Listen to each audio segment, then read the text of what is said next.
Hey folks, welcome back. It's Pat That Halloween Movie Collector back with another top 10 of my favorite albums from a year in the 80s. We're up to 1989. This was I've had a couple of years that were pretty tough to narrow down to 10, but this was a lot harder than I thought. It took me more time, I think, on this one than most of the ones I did so far. There was a lot of good stuff that year. I remember this is the year I got my license, so I remember having a 76 Ford Elite. If those have ever seen one of those things, the front end is the side. My friends used to call my car the boat. It was ginormous. And it actually had an 8-track player in it. I remember getting the 8-track converted to cassette and listening to some of the cassettes that are on this list that year because I just got my license in February. It was awesome. Magical time, and there was some great music that came out in 89. It was because you got to remember the so-called hair metal, whatever you want to call it, starting to peak. Because you got to remember, you're going to get Nirvana coming up soon. That's really going to shit all over everything and ruin everything. But this year, a lot of good stuff. And there was a lot of honorable mentions. Some I just could not squeeze into my top 10. Some amazing albums. And they're my honorable mentions. And you're going to see which ones right now.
I know, crazy, right? Some of those albums really deserve to be on the top 10.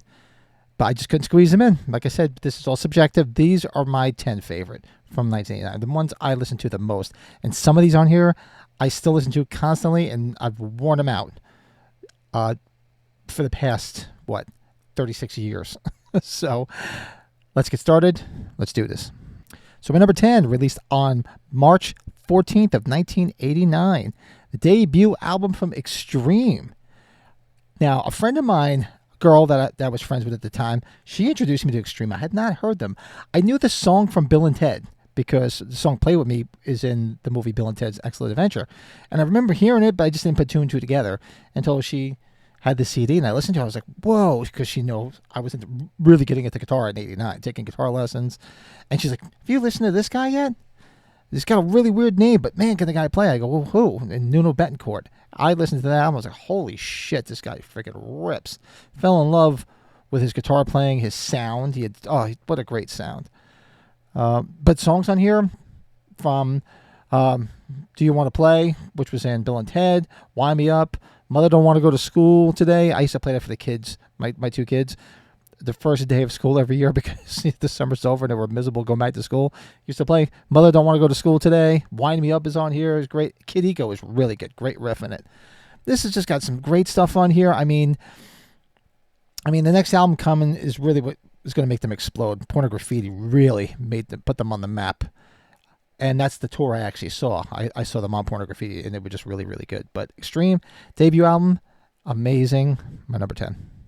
My number 9, released October 17th of 1989 from my favorite band, Kiss, Hot in the Shade. Yes, it's very low on this list here. It's not one of my favorite albums by them. There's a couple of good songs on here. I mean, it's basically an album of demos. I think there was honestly too many songs on here. They really should have cut some of the songs they really didn't need. I do like it. I love the video for Rise to It because it's cool because you got to remember this is years that they didn't have the makeup. This is the non-makeup years, and they did the little thing where they put the makeup on, like what if we put it back on, and then what's going to happen in 7 years? They're going to put it back on, and they've had it on ever since. I mean, they've since hung it all up, but they had it on all those other years after that, so it was foreshadowing and kind of ironic. Hide Your Heart was a good song. I mean, whatever version you want, because they really did a version too. It's like everybody did a version of Hide Your Heart. I don't understand it. It's a good song, but it wasn't that good that like 9 people needed to do the goddamn song. Little Caesar, Silver Spoon. there were some okay songs on here. The Tour. Now, the Tour, if you saw Hot in the Shade live, I saw it twice on that tour. They were amazing live because they started to go back and do some of the classic catalog that they really ignored through a lot of the 80s. Because the Crazy Nights tour, I saw the Crazy Nights tour, and I mentioned on when I did my ranking and Crazy Nights came up that the tour, the concert was kind of a snooze fest. It was good. It was a great Kiss. They played well. A little too synthy. Didn't like the production, but it was... Didn't care too much for the tour. I didn't care too much for the set list, put it that way. The set list for the Hot in the Shade tour, I should have looked it up and saw what was on there, but they broke out some classic shit. I Stole Your Love. I was like, what? It was great. Great tour. The album, it's not bad. Every once in a while I get a hankering for it, and I put it on and listen to it. But go check out some of the videos online. Really good tour that they put out there, and that's my number 9. Kiss. Also, on the sad note, the last album to feature Eric Carr, because he would die the following year, 1990, from cancer, which is just an absolute shame. What a great drummer. Way too young to have lost him. Number 8, released on June 20th of 1989, Mr. Big, another debut album, Mr. Big's first album. This album came, I remember talking to a friend of mine, bass player friend of mine, my friend Mark, that I grew up with since kindergarten. He learned to play the bass. I was learning to play the guitar. Took lessons from the same guy. And I remember him saying, "Oh, did you hear this new super group that's coming out?" I go, "Who?" With Paul Gilbert and Billy Sheehan on it. I was like, well, really? That sounds interesting as hell. I was having, visions of what you saw in Edelman Smile with Billy Sheehan and Steve Vai. I'm like, oh, this is going to be great. And you just not even dropped the needle on it, because it was CDs by that time. You pop the CD in, Addicted to That Rush comes, that intro with that tapping. I was like, whoa, this shit's crazy. That whole album is amazing. I mean, Mr. Big kind of gets shit on because of the song from Lean Into It? I think that might probably make my honorable mention list. But this album is a lot better because they had the song Be With You, which is their big ballady hit. And so they kind of got put with the pop stuff. Listen to their first album, man. That thing fucking kicks ass. I mean, you want to talk about a lesson in guitar playing? Holy shit, Paul Gilbert's insane on that. Just some great songs besides Addicted to That Rush. Blame It on My Youth, Wind Me Up, Take a Walk is a fucking great song. What a killer riff that thing's got. Go check it out. If you haven't heard it, or you kind of like, Mr. Big, I'll Be With You, go listen to their debut album. That thing kicks ass. My number 7, released on October 30th, Mischief Night of 1989. Somebody who basically changed my life as far as playing too. And I mentioned him once before from his previous album. This one, Joe Satriani, Flying in a Blue Dream. Amazing guitar work, and the only album that really featured him singing on the album. And his voice wasn't that bad. I mean, granted, it was the same tone throughout it, but it was cool to see him try something different. And hey, he didn't do too bad singing, but the guitar work on this, from Flying in a Blue Dream, back to Shalabal, One Big Rush, the title track, Flying in a Blue Dream, I Believe. There's some crazy great stuff on here. And I do remember going to the Garden State Plaza, Sam Goody in the Garden State Plaza Mall. When was that? I think it was November. He came and did a signing there. And I had already bought the disc already, so I knew it. And unbeknownst to me, people were there with their guitars and all other shit getting signed. So I had already had the Surf with the Alien, Hal Leonard songbook. So I brought that, thinking I'd have him autograph that. I should have brought it out. Duh. Because I still have it. And I put it down, and I guess whoever's handler was like, oh, Joe's only signing the Flying of the Blue Dream disc. You have to buy it. I go, I bought it the day it came out. I don't want to buy it again. I want him to autograph this. And the guy was kind of being a dick.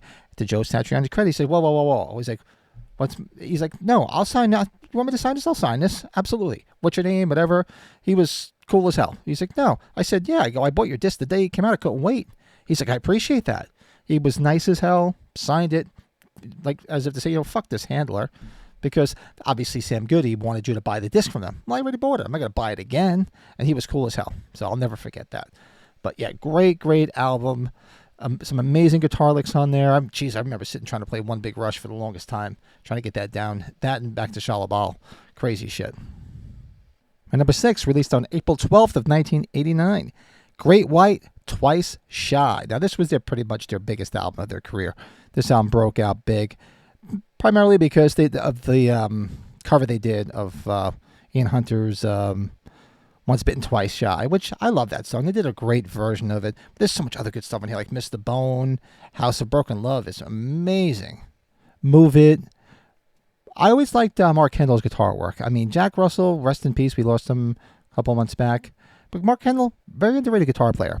Very tasty guitar solos and a really good sound, especially coming off of Once Bitten with Rock Me. And the funny thing is, we were going to play this, and because I mentioned before, we always played in the talent show at my high school. We were going to play this, but I'm like, we already did a Great White song. Let's not do another Great White song, because we had done Rock Me the year before. But we were going to do the same thing because we really liked their version of Once Bitten, Twice Shy. But this is such a good album. Seen Great White several times. They were always good live, and can't say anything more. It's just a great album. Good songs. And number 5, released on February 1st of 1989, Tesla Sophomore Effort, The Great Radio Controversy. And shout out to whoever commented on my other ranking, where I did honestly forget to put Mechanical Resonance on. It probably would have teetered on my top 10, but it definitely would have been the honorable mention. I completely forgot about it that year. I truthfully didn't get into Tesla until this album, too. Once I heard this album, I had heard some of the other songs, and it's not that I didn't like them, like Modern Day Cowboy and great, like Little Susie. They're great songs. I love them now, but I hadn't gotten into them quite yet until this album came out, and Love Song hit the radio, and I was like, wow, this is great guitar solo. And this is the song we played in our talent show that year. Instead of Great White, we did Love Song. But so many other songs. It opens up great with Heaven's Trail, with some great slide work, Be a Man, The Way It Is. A lot of stuff that found its way and did some real good versions on their acoustic album, 5-Man Acoustical Jam. So it was great on this album, all the electric versions, and they really had some good versions of them on that acoustic album. And this album is, like I said, this is the one that really got me into Tesla. I saw them on this tour. They were great. And to this day, I still have every album, still buy all their albums, seen them a few times after that, and they still sound great. They still sound fantastic after all these years. And number 4, released on April 10th of 1989, follow-up to Electric, Sonic Temple from The Cult. This album just exploded too, because everybody really, I found them, I didn't find them on their first album, Love. I found them on Electric. And I said in my previous ranking, I loved Electric. And this came out, and you heard the first single was Firewoman, and it just rocked. Some great guitar work. Ian Astbury's vocals is just freaking screeching and kicking ass. And there's so many other great songs. Obviously, that Firewoman was a big song. Edie was the big song on there, but there's also Sweet Soul Sisters is a great tune on there too. Sun King is really good. Every song on this album is just so damn good. And I remember going to like parties this year in '89, because that's what you do in high school. You know, when the parents are out, you used to have parties. I remember just blasting this at all the parties. Everybody just loved this album, and it was just amazing stuff. And this, we had talked about playing this in the talent show. I know I keep bringing it up, but I just fond memories of doing this shit, having fun in high school, because I graduated in '90, so it ended the following year. I'll tell you a funny story after this. But such great songs, good vocals, great guitar work, and the production on here is really, really good. Such a crisp album, especially when you put the disc in. It just sounds so good. And I have the same disc to this day, and it's held up all these years from all the playing. My number 3, released on August 28th of 1989, Mötley Crüe's Dr. Feelgood. Arguably their biggest album. I mean, you can argue which one you like the best. Too Fast for Love is still my favorite one, but Shout Out to Devil was amazing. Girls, Girls, Girls was great. Theater of Pain was Dr. Feelgood was probably the biggest. I think this was their height, and rightly so, because there was some really great stuff that was on the radio all the time. Like Dr. Feelgood was on the radio all the time. Same Old Situation was there all the time too. And of course, the biggest song probably on here besides Dr. Feelgood was Kickstart My Heart, which was just all over the radio, all over MTV. Because you remember now, these were all MTV darlings. All these albums were MTV darlings. They all had videos back in the day. And you waited to see the videos of all this stuff. So, of course, there was Kickstart My Heart. There was a video for that. There was a video for Don't Go Away Mad. There was Obviously, Dr. Feelgood. But this, to me, is probably their best album. And this is where I think they really peaked. And, of course, there was so much troubles after this with them, with the drugs and everything. Just go watch The Dirt. It's a great movie. I know they embellish a little bit, but still a fun movie.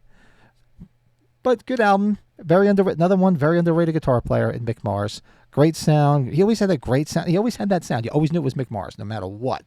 You heard that guitar, you always knew it was Mick Mars. But, yep, love this. Dr. Feelgood. And number 2, released on January 24th, 1989, and I wore the loving shit out of this CD. Skid Row's debut, Skid Row. So many great songs on here. I saw them live twice that year. And hometown I grew up in New Jersey. They were hometown Jersey boys. Well, except for Sebastian Bach, was from actually Canadian. But they always used to hang out. I was living down the Jersey Shore at the time, where most of those guys were from. So it was a big buzz about it because they were the big breakout that year. They went on tour with Bon Jovi, who had the New Jersey album too on top of everything. So it was like all this New Jersey love going crazy throughout the whole state because you had Bon Jovi naming their album New Jersey, doing a tour with these up-and-coming Jersey boys, which is Skid Row, and I saw them at it was Giant Stadium, which is not there anymore. Now it's MetLife Stadium. But I saw them at Giant Stadium that year. It was Bon Jovi, Skid Row, and Billy Squier. Talk about a great show. Amazing show. But every song in here, from Youth Gone Wild to 18 in Life, Rattlesnake Shake, Piece of Me, every song in here just kicks ass. And another thing, the great sound. I mean, the production on some of these albums were really, really, really good for the time. And of course, you had the videos for Youth Gone Wild. The big, big video was for 18 in Life. That was the big, big thing. But yeah, wore the hell out of this. And I'd love to see them with Sebastian Bach again, because Slave to the Grind is going to be high up too, because now this was like their, it wasn't pop, but this was their of the time album, because when we get to Slave to the Grind and they got real heavy, now that was some good shit. So stay tuned. You see where that lands on my list when I get there. And my number 1, released on June 6th of 1989. A complete 360 compared to everything else on this list. But if you know me, you've been watching these lists, you know my absolute adoration for this guitar player. Stevie Ray Vaughan, In Step. Wore the hell out of this album too. Still do. Listen to it all the time. Play a lot of the songs on here in my band. Because I am just, like I said, this is the guitar player that really changed a lot of things for me. I mentioned it about Satriani too, but changed it into a different direction, because as a guitar player, you should always try different things. Try the blues, you try some jazz, or you just try some pop or rock or new wave. You just broaden your horizons just to try different things. And that's what I tried to do at the time. Truth be told, I was a little bit of a pighead. Shout out to my guitar teacher at the time. He's like, try different things. And that's what I did. But when I first heard Stevie Ray Vaughan back in the mid-'80s, I was like, wow, holy shit. I got to learn how to do this stuff. And this album here was probably his best. And because he was getting so much better, because he had finally sobered up. He got off the drugs and the drinking, and he was seeing clear and just playing amazing. Watch the videos that he was doing right around this time. And unfortunately, just a little over a year, we'll lose him in August 27th of 1990, dying in a helicopter crash. And that was it. So this was the last album. Well, this was the last album with Double Trouble we got with him, because right before he died, he had recorded Family Style, which is going to be high up on my list when we get there, with his brother Jimmy Vaughan. Because Jimmy was encouraging Jimmy to get clean, and they always wanted to do a record together. They had finally finished it. It was in production, and then that's when Stevie tragically got killed. And that was posthumously released, and it's fucking killer. If you've never heard Family Style, go check it out. But this album reads like Who's Who. You got Tightrope and Crossfire, which I play in a cover band. We play every time we play out. We play both of those. We also play at The House Is Rockin'. You got Wall of Denial on here. Riviera Paradise, which is amazing. His basically his homage to Django Reinhardt, because it's just an amazing like jazz fusion instrumental. Let Me Love You Baby, Scratch and Sniff. I'm preaching to the choir, because I just adore this album, and I adored him, and it's just a shame. I cannot believe it. This year is 35 fucking years that it's happened. Holy shit. Just think of all the good stuff we could have had. Man, what a shame. But yeah, my number 1. And you might see him at the top of the list. Probably Probably might be 2 more times going forward, depending on the years. So that's my number 1, Stevie Vaughan, In Step. So there you have it. Those are my 10 favorite albums of 1989. Do me a favor. Drop your 10 favorite in the comments below. I like reading them. Let me know if there's anything I missed. I did mention before, I completely missed Mechanical Resonance, which I can kick myself in the ass for. But let me know if there's anything that you think should be on the honorable mention. And just, like I said, this is subjective. It's specifically my taste.